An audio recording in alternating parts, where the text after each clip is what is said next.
SB hub YouTube channel में आपका स्वागत है। आज कंप्यूटर का पहला चैप्टर पढ़ेंगे। आए दिनों कंप्यूटर का यूज़ दिन प्रतिदिन बढ़ता ही जा रहा है। आपको जानकर हैरानी होगी कि आजकल ऐसा कोई भी काम न हो जिसमें कंप्यूटर का यूज न हो रहा है। आपने कभी सोचा है कि आखिर ये कंप्यूटर की शुरुआत कैसे हुई?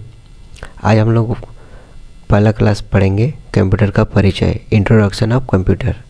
आखिर ये कंप्यूटर आया कैसे? मनुष्य की सोच में क्या परिवर्तन हुआ कि ये कंप्यूटर आया? इन सभी चीज़ों की चर्चा हम लोग आज पहली क्लास में करेंगे। ये क्लास विभिन्न कॉम्पिटिटिव एग्ज़ाम के बेसिस पे लिया गया है और आपको बहुत लाभदायक होगा। अगर आप इस क्लास को करते हैं तो रेलवे, बैंकिंग और DFCCIL का जो कंप्यूटर आता है 20 नंबर का, वो सारा आप कवर कर पाएंगे।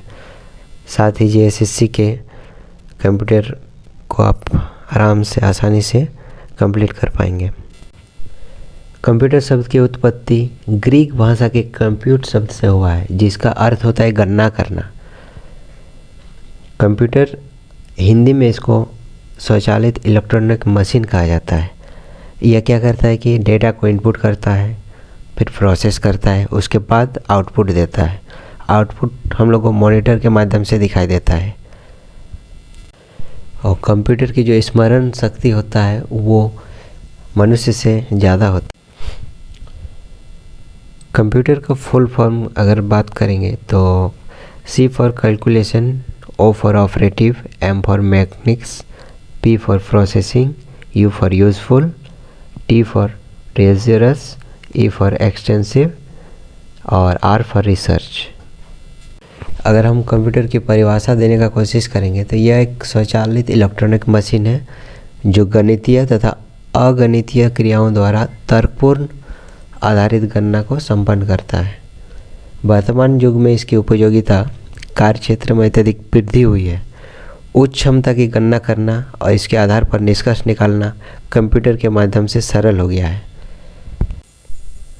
कंप्यूटर के जनक चार्ल्स बेबेज को माना जाता है। भारत में कंप्यूटर अनुसंधान का जनक रंगास्वामी नरसिम्हन को कहा जाता है और पर्सनल कंप्यूटर के जनक हेनरी एडवर्ड को कहा जाता है। साथ ही आधुनिक कंप्यूटर के जनक एलन ट्यूरिंग को माना जाता है। डॉक्टर विजय पी भटकर भारत में सुपर कंप्यूटर का पिता कहा जाता है। क्वांटम कंप्यूटर के जनक डेविड ड्यूडस है। आखिर कंप्यूटर कार्य कैसे करता है? कंप्यूटर अपना कार्य 4 प्रकार से करता है। पहली बात है कि डेटा का कलेक्शन करना, डेटा कलेक्शन का काम करता है। डेटा का स्टोरेज करना, डेटा प्रोसेसिंग करना और डेटा को आउटपुट देना। जब कोई भी डेटा को इनपुट करते हैं तो मुख्यतः जो सेंट्रल प्रोसेसिंग यूनिट है उसके अंतर्गत मुख्यतः 3 मेमोरी पाया जाता है, ALU, कंट्रोल यूनिट और मेन मेमोरी। और जिस तरह का इनपुट होता है उस हिसाब से अपना मेन यूनिट में आके उसका आउटपुट हम लोग को प्राप्त होता है। कंप्यूटर कंपोनेंट, कंप्यूटर के कंपोनेंट मुख्यतः हार्डवेयर, सॉफ्टवेयर और डेटा को कहा जाता है। हार्डवेयर वह भौतिक चीज़ है जिसको हम लोग छू के महसूस कर सकते हैं। इसके फिजिकल पार्ट्स को, कंप्यूटर के फिजिकल पार्ट्स को हम हार्डवेयर कहते हैं। हार्डवेयर 2 तरह का होता है, इंटरनल और एक्सटर्नल। इंटरनल हार्डवेयर जो होता है वो मेन कैबिनेट के अंदर पाया जाता है और एक्सटर्नल हार्डवेयर जो होता है वो CPU से बाहर कनेक्ट किया जाता है। इंटरनल में आपको CPU, motherboard, RAM, ROM, hard disk, network card, graphic card आदि आता है।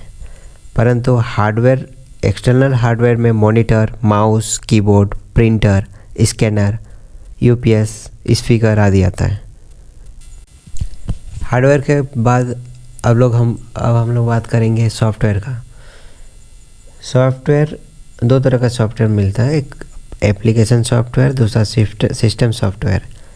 एप्लीकेशन सॉफ्टवेयर वे है जो किसी काम विशेष उद्देश्यों के लिए इंस्टॉल किया जाता है, परंतु सिस्टम सॉफ्टवेयर वह सॉफ्टवेयर है जिसे सिस्टम को चलाने में यूज होता है। जैसे कि वो सिस्टम सॉफ्टवेयर का एग्जांपल हो गया MS-DOS,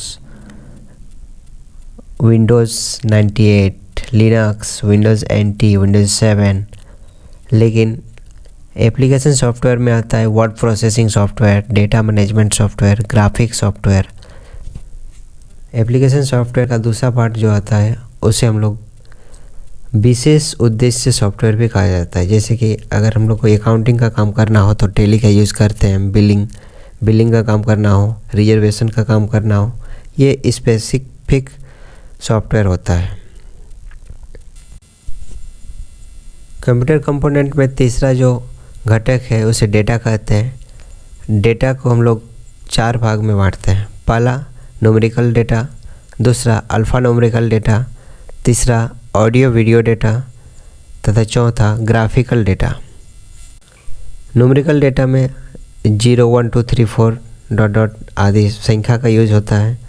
और अल्फ़ा न्यूमेरिकल नंबर में जैसे कि किसी का एड्रेस, फ़ोन नंबर, साथ ईमेल आईडी, इस तरह का अल्फ़ा न्यूमेरिकल डेटा होता है।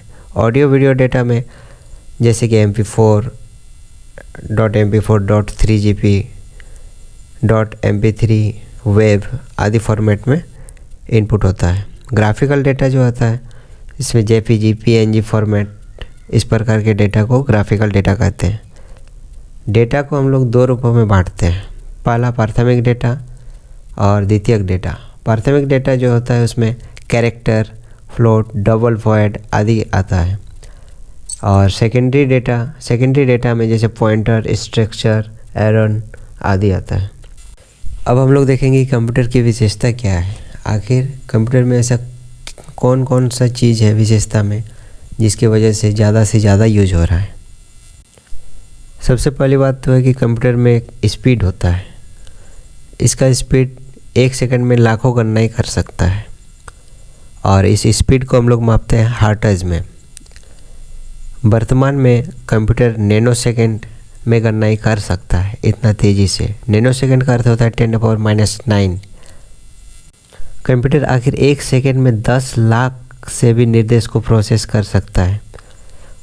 उसको हम लोग बोलते हैं मिलियन इंस्ट्रक्शन पर सेकेंड, MIPS। दूसरा जो विशेषता है उसको ऑटोमेटिक बोलते हैं, ऑटोमेटिक या स्वचालित। कंप्यूटर खुद से ही एक्यूरेसी कर सकता है। परमानेंट स्टोरेज पाई जाती है इसमें, लार्ज स्टोरेज कैपेसिटी होता है इसमें, फास्ट रिट्राइवल होता है, क्विक डिसीजन लेने की क्षमता होती है और साथ ही गोपनीयता रखने में भी सक्षम है, विश्वसनीयता भी है, पेपरलेस वर्क होता है। कंप्यूटर की सहायता से हम लोग निम्न विशेषता को प्राप्त कर सकते हैं। इसके बाद आता है कंप्यूटर की सीमाएं क्या है।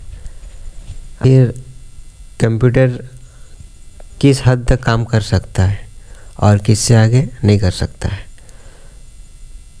कंप्यूटर में बुद्धिहीन है, कंप्यूटर एक बुद्धिहीन है जो नो माइंडेड, खुद से कोई दिमाग नहीं लगा सकता है और बहुत खर्चीला भी है। इसमें वायरस का खतरा रहता है और इलेक्ट्रिसिटी में डिपेंड रहता है।